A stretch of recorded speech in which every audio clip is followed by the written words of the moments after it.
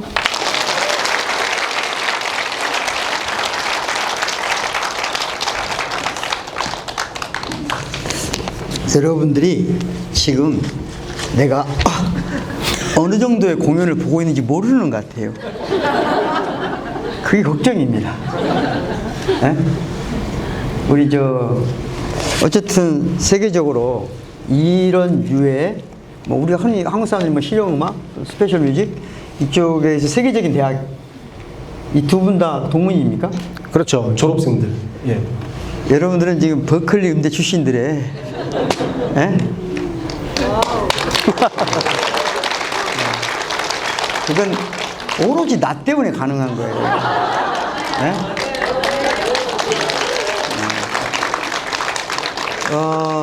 제가 약간 서사를 잠깐 말씀드리겠습니다.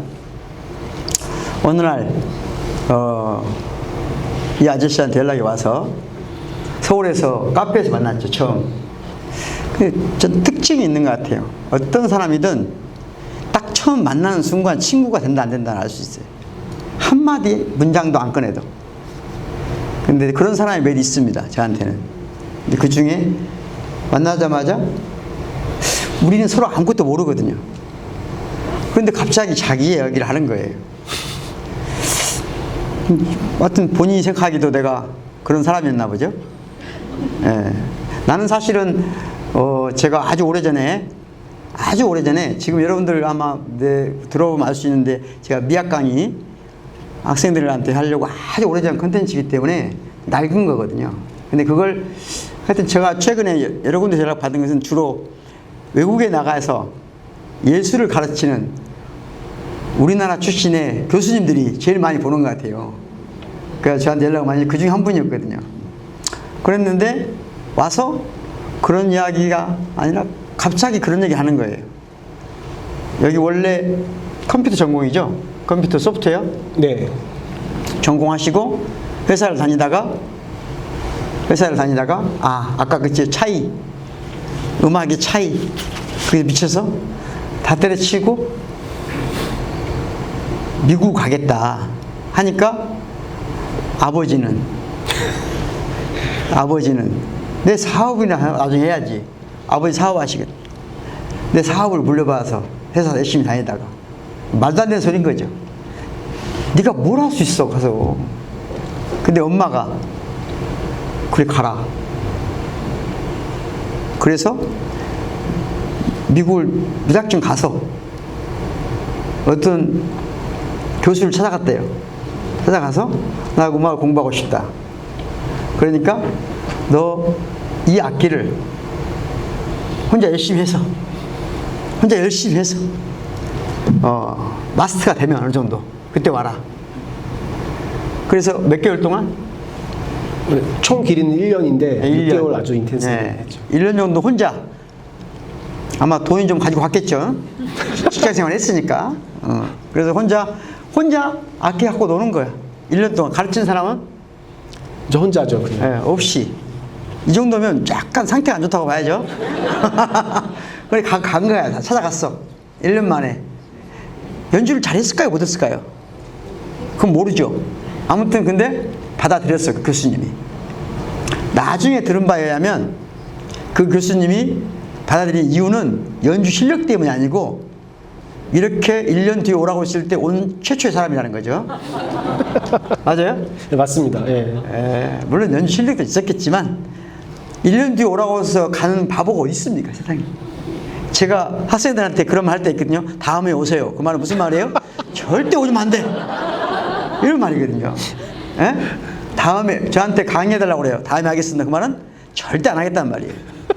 근데 그걸 못 알아듣는 학생이 아직 온 거죠. 영어였어가지고 그랬는데. 오케이. 그리고 다시 그리고 그렇게 저렇게 이제 생활도 하고 결혼도 하고 본인에게는 여동생이 한 명 있죠. 네, 맞습니다. 예, 여동생은 한국에서 살고 있고. 그런데 어느 날 엄마가 돌아가셨다는 연락을 동생한테 받은 거예요. 근데 돌아가시긴 돌아가셨는데 문제는 뭐냐? 자살하신 거예요. 아들에게는 큰 충격이었겠죠. 돌아왔을 때 문제는 또 여동생은 오빠가 용서가 잘 안 되는 거예요. 엄마는 어릴 때부터 아들에게는 뭔가 관대했지만 딸에게는 온갖, 딸은 좀 약간 교수님하고 달리 좀 조금 더 자유로웠나 봐요. 맞아요? 예, 자유로운 영혼. 예, 예. 그래서 엄마가 엄청 나무란 끝없이 욕을 하고 막 그런 딸. 그런데 막상 모든 사랑을 독차지한 오빠는 엄마의 죽어가는 그 모습을 못 본 거죠. 지금도 그 동생 화가 안 풀렸죠, 오빠한테? 그렇죠. 예. 예. 자, 그런데 문제의 출발은 저한테 지금 해준 얘기를 요약하는 거예요. 예. 만나자마자 첫 번째 이런 얘기를 한 거예요, 나한테. 예. 그런데 아주 나이가 먹을 때까지 본인은 엄마가 한글을 모른다는 걸 몰랐던 거예요. 왜? 당연하죠. 왜냐하면 뭐 아버지도 그만 서울의 중산층으로 사는 그런 가족이었기 때문에. 그러면 엄마는 언어, 그러니까 엄마가 어느 순간 나중에 한글을 배우긴 하셨지만 오랜 기간 동안 몰랐다. 그 충격이죠. 그리고 본인이 와서 이제 엄마의 삶을 추적해보는 과정이에요. 그래서 엄마의 죽음을 어떻게 이해해야 될 것인가, 어떻게 받아들여야 될 것인가. 그러면서 이런 얘기를 저한테 처음 만나자 했어요. 그래서 제가 그 당시에 드린 말씀은, 첫째, 우리는 왜 죽음을 부정적으로 봐야만 하는가? 죽음을 부정적으로 볼 필요가 있는가? 우선 좀 드라이하게 얘기하면 죽음만이 아니라 자살을 부정적으로 볼 이유가 있는가? 인류 역사에서 예를 들어서 가장 고승님들은 어떻게 해요? 난 오늘 오후에 죽을래 하고 앉아서 죽잖아요. 이해했나요? 그러니까 전통적으로 온 인류가 가장 오래된 죽음에 대한 이해 중에 가장 아름다운 죽음은 뭐냐? 아름다운 죽음은 뭐냐? 내가 사랑하는 사람들, 내가 좋아하는 사람들 사이에서 내가 원할 때 원하는 시간에 죽는 거예요. 그건 아무나 못하죠. 아무나 못하죠. 어쨌든 지금은 사람들 사이에서가 아니라 사람들로부터 완전히 배제된 상태에서 죽음을 선택하기 때문에 우리는 자살을 어느 순간 부정적으로 보기 시작했을 뿐이에요. 그것도 담론인 거예요. 항상 자살이 긍정적이냐 죽음이 부정적이냐 라고 하는 것은 사실의 문제가 아니라, 사실의 문제가 아니라 보다 이것은 인식의 문제다. 인식은 쭉 바뀌어 왔다. 자, 거기까지는 우리가 금방 이해할 수 있는데, 그러면 설 교수님이 이해한 엄마의 삶 중에 가장 특이한 것은, 엄마를 알고 있는 모든 사람들이 엄마가 어린 시절에, 어린 날 어딘가로 일을 하러 가셨다는 거예요. 그런데 일을 하러 갔다가 어느 순간 돌아오셨어. 근데 엄마를 알고 있는 친정의 모든 식구들은 그 갔을 때와 왔을 때 차이가 너무 컸다는 거죠. 이유는 사람들이 알아보려고 했을까 안 했을까요? 옛날 사람들 그런 데 관심 없습니다. 아무도 모르지만, 그러나 가까운 사람들이 차이가 있다는 건 아는 거죠. 그걸 아들한테 이야기해 준 거죠. 그러면 제가 그때 첫 만날 때 질문한 거예요. 엄마는 글을 몰랐는데 말할 수 없는 거를 말할 수 있는 사람은 누구였을까? 여러분들도 말할 수 없는데 말하고 싶은, 말할 수 있는 존재가 누구죠? 벽? 아니 뭐요? 저를 아는 처음 만난 사람한테 처음 만난 사람? 그러면 절대 친구가 안 됩니다. 여러분들은 그런 경우가 있습니까? 없습니까? 말할 수 없는 것을 말해야만 하는 그 무엇이 여러분에게 있습니까? 있다면 그 말은 누구에게 할 수 있습니까? 네, 그런 걸 이해하고 싶으면 한강 작가를 읽어보시기 바랍니다. 어쨌든 저는 이렇게 말했어요.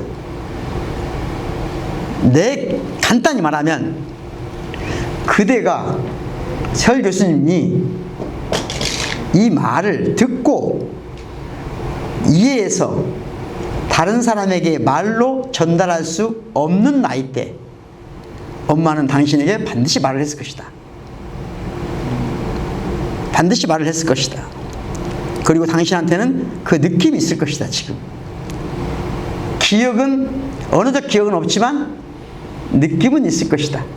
이런 이야기가 왔다 갔다 하면서 당시 그러니까 여기 한국에 오게 된 배경은 자살 예방 음악 프로젝트를 가지고 풀브라이트 재단에 지원을 받아서 오신 후에 이러저런 지금 엄마와의 삶, 자살, 이해 그 과정에 저를 만난 거예요. 그래서 제가 이야기를 하는 도중에 어쩌면 엄마는 언어의 감옥 속에 언어라고 하는 것을 마틴 하이데거는 존재의 집이라고 했는데 누군가에게는 언어가 감옥이지 않았을까? 언어의 감옥인지 감옥의 언어인지는 알 수 없지만 그런 거 아니었을까? 라고 하는 이해, 이 출발로부터 시작해서 오늘 연주할 곡들이 탄생한 겁니다. 설명 잘 됐어요? 네. 기억력이 진짜 좋으시네요. 정말. 남들은 이게, 저를 천재라고 합니다. 6월 저희가 5일 날 만났었거든요. 6월 5일. 예. 지금 12월 넘었는데 와. 지금도 섬세한 얘기가 다 기억나지만 언어보다는 느낌이에요. 그러니까 나를 처음 만났는데 얘기를 한 거거든요. 내가 그렇게 믿음이 간다는 얘기죠. 그래서 오늘 이 곡이 쓰여지고 이 곡의 심장부에 있는 이야기가 이 책으로 만든 거예요. 그러니까 그때 와서 작곡을 여기 광주에서 여기 호남신학대학교에 같이 동료 교수님 한 분이 같이 공부한 형이고 이렇게 연결해서 와서 광주에 계셨어요. 그러면서 지속적으로 엄마의 언어가 아닌 언어와 화해할 수 없는 그것을 그 무엇인가를 음악으로 만들어낸 거죠. 그리고 그걸 서울에서 지난번에 공연을 한 거예요. 그러고 나서 또 미국 가서 이렇게 책을 써가지고 왔어요. 자, 혹시 이제 지금부터 샀어요, 책? 안 샀어요? 책은 왜 산다고요?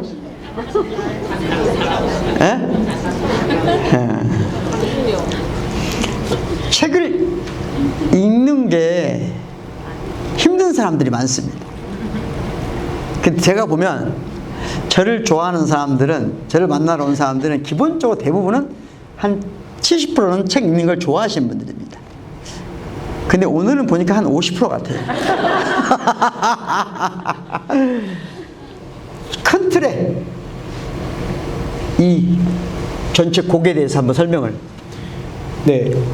너무 자세하게 말씀을 주셔서 감사하고, 그때 박구영 교수님께 연락을 드린 건 뭐 개인적으로 베푸도 싶었지만, 제가 이제 이런 작업을, 특히 곡 작업을 굉장히 많이 하는데, 곡을 쓸 때 꼭 저는 그 곡에 철학적인 어떤 그런 배경이나 이론들을 집어넣어요.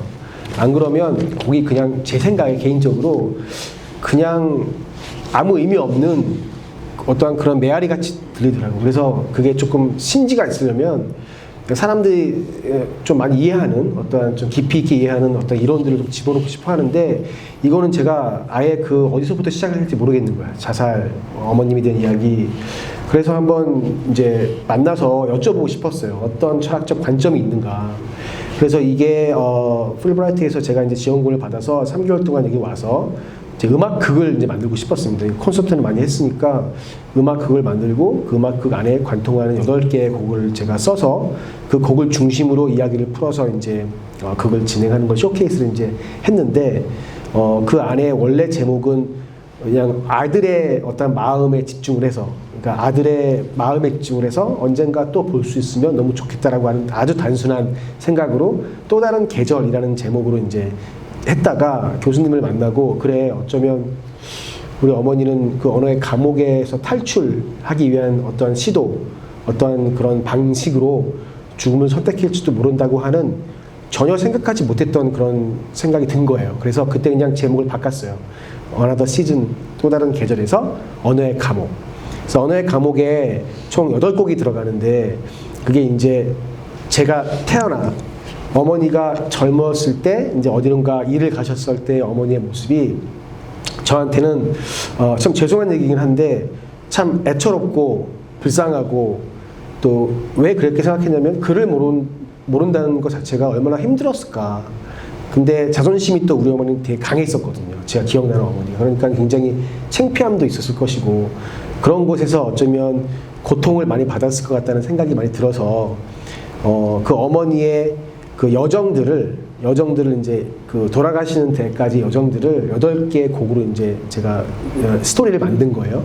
이제 그 중에 한 곡이 방금 전에 들려드렸던 저희 딸에 관련된 이야기. 저희 어머니는 저희 딸을 한 번도 본 적이 없으니까 그리고 저희 어머니가 예를 들어서 영어 이름이 있다면 꼭 올리비아였을 것 같다는 생각이 드는 거예요. 그래서 제 딸의 이름이 올리비아 그린인데 초록인데 초록이를 만나는 그런 순간들을 제가 이제 글로 썼고요. 글로 음악을 썼고 그 전에 들었던 그 SFR이라고 하는 거는 제가 이제 새우볶음밥 그거는 제가 이제 뉴욕에서 유학을 할 때 어머니가 돌아가시기 3일 전에 저한테 전화를 하셨는데 어머니가 이제 산 위에 갔다는 거예요. 저희 어머니는 제가 이제 첫째 아들이기도 하고 저를 많이 이뻐하셔가지고 통화는 자주 했어요. 굉장히 친한 사이였는데 전화를 문득 해서 엄마 어디야? 그러니까 산에 그래서 등산을 갔다는 거예요. 저 어머니는 등산을 가시는 분이 아니거든. 그래서 그러냐. 근데 왜 그 산 꼭대기에 갔냐고 물어보니까 산을 보고 싶고 해산을 보고 싶었다는 거예요. 그래? 근데 제가 그날 좀 기말고사 기간이었었어요. 그래가지고 너무 시간이 없고 엄마 산에 갔다니까 그렇게 했는데 끊자고 했는데 어머니께서 너는 행복하니? 그런 질문을 하는 거죠. 근데 저희 어머니가 하신 질문 중에 가장 깊은 질문인 거예요. 그 전에 그냥 밥 먹었냐, 뭐 잘 지내냐 그런 질문을 했는데 너는 행복하니?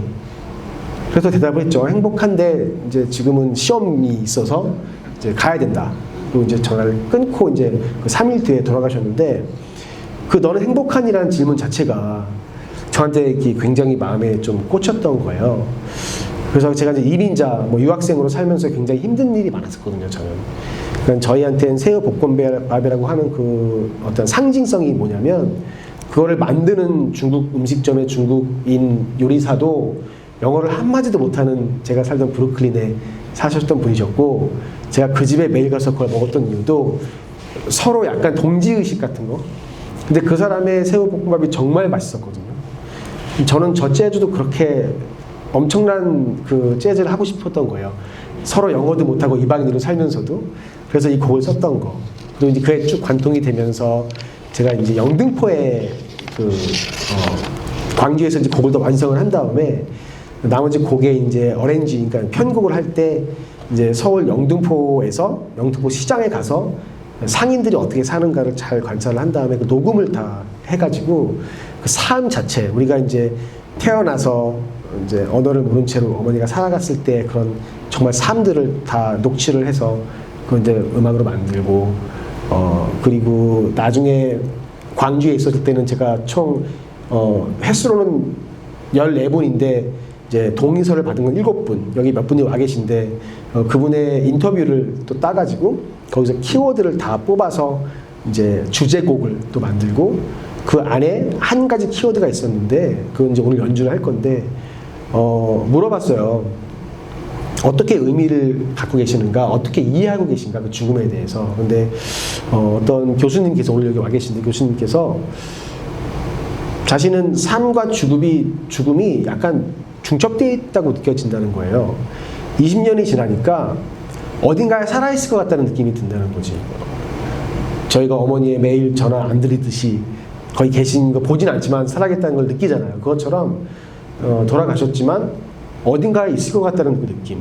그리고 우리는 우주에서 어떤 모습을 만날 것 같다는 그런 삶과 죽음이 중첩되어 있는 느낌이 너무 들으셨다고 해서 그 키워드를 가지고 이제 진도 호남 쪽 남해 지방 시킴굿을 이제 음악화 해가지고 곡을 또 하나 만들었고 그리고 오늘 또 좀 이따 모실 우리 또 엄청난 국악인이 한 분 계신데 그분의 도움을 또 받아서 그 스토리들을 다 안일이 형식으로 또 만들어서 약간 국악과 재즈가 협조되는 어떤 콜라보레이션 되는 그런 곡을 만들어서 쭉 이어져요. 그래서 마지막까지 이어지면서 다시 어머니가 언어의 감옥으로 탈출을 해서 그 다음 세계의 또 다른 계절에 저를 다시 만나는 곡이 이제 그 앨범에 이번에 나오는 오케스트라 곡으로 가장 예쁘고 가장 풍성하고 가장 아름답고 가장 비싸고 가장 최고로 드리고 싶었던 곡을 만들어서 또 이제 앨범에 담았죠. 그래서 그 8곡이 이제 어머니의 삶,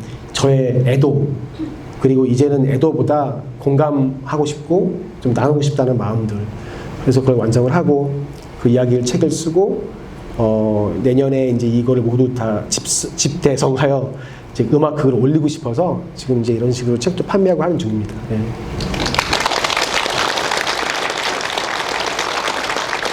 그래서 나중에 음악극을 하게 되면 또 여러분들 초대하겠습니다. 물론 돈을 내야죠. 네. 방금 우리가 나눈 이야기를 철학자들이 유명한 철학자 2명을 잠깐 소개하겠습니다. 루드위히 비트겐슈타인이라는 철학자가 이런 말을 했어요. Die Grenzen meiner Sprache. 독일말 할까요? 말까요? 해봐요. Die Grenzen meiner Sprache bedeuten die Grenzen meiner Welt. 이건 무슨 말이냐? 내 언어의 경계, 한계는 곧 내 세계의 한계다. 무서운 말이지 사실은. 내 언어의 한계는 내 세계의 한계다. 그러니까 언어의 양이 곧 그가 살아갈 수 있는 삶의 양과 비슷한 것. 이런 말도 있는데 아까 말한 아도르노라는 철학자가 또 이런 말을 했어요. 아도르노 아까 기억나죠? 예. Die Kunst ist Sprache des Sprachlosen. 이게 무슨 말이냐? 예술은 언어 없는 자들의 언어다. 예술은 다시 말합니다. 예술은 언어를 빼앗긴 자들의 언어다. 예술은 언어를 상실한 자들의 언어다. 무슨 말 이해했죠? 이 입장에서 언어를 잃어버린 언어의 감옥이란 언어를 잘 구사한단 말이 아니에요. 언어적 질서체계가 지배하는 데서 언어를 빼앗겠다는 거예요. 언어적 즉 상징 질서와 체계에서 그 상징 질서와 체계에서 배제된 자, 때려 눕혀진 자, 그들에게 언어가 예술이라는 거예요. 그들에게 말이 예술이라고 하는 거지.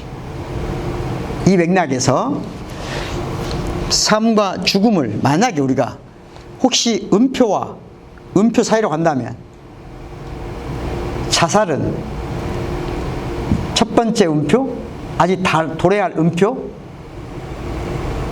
음표에서 도래할 음표를 없애버린 것일까? 아니면 도래할 음표와 이미 지나간 음표 사이에 저 시면으로 더 깊이로 들어가는 즉 언어를 빼앗긴 자의 미학적 언어일까? 말이 좀 어려워요? 쉬워요? 어려우라고 한 말이에요. 그래서 제가 지난번에 재즈와 철학 원에서 그런 표현을 썼었죠. 그러니까 음과 사이, 진리는 저 멀리 음과 사이에 쉬면, 그 쉬면 저 깊숙한 곳에서 들려오는 서사다. 아, 멋지다. 그런데 저는 최근에 한강 작가를 읽으면서 조금 생각이, 진리는 멀리서 오는 서사인가? 아니면 스스로 멀어져 가는 서사인가? 다시 말하면 언어적 상징 체계와 화해하기 위해서 돌아오는 귀환하는 그런 시면인가? 아니면 이 언어적 상징 체계와 쉽게 화해하지 않고 거기로부터 멀어져 가는 서사인가? 이 두 가지 가능성이 제가 생각하기에는 레이설 교수님의 언어의 과목 음악 안에 두 가지 가능성이 다 있다. 근데 아직 본인이 잘 모르는 것 같다. 이거 농담이에요. 진지하게 받았네. 저는 다 좋습니다. 예. 그래서 음표와 음표 사이에 쉬면 그 안에는 뭐가 있다? 검은 호수가 있다. 그 검은 호수를 만나보겠습니다. 뜨거운 박수 부탁드리겠습니다. 네, 감사합니다.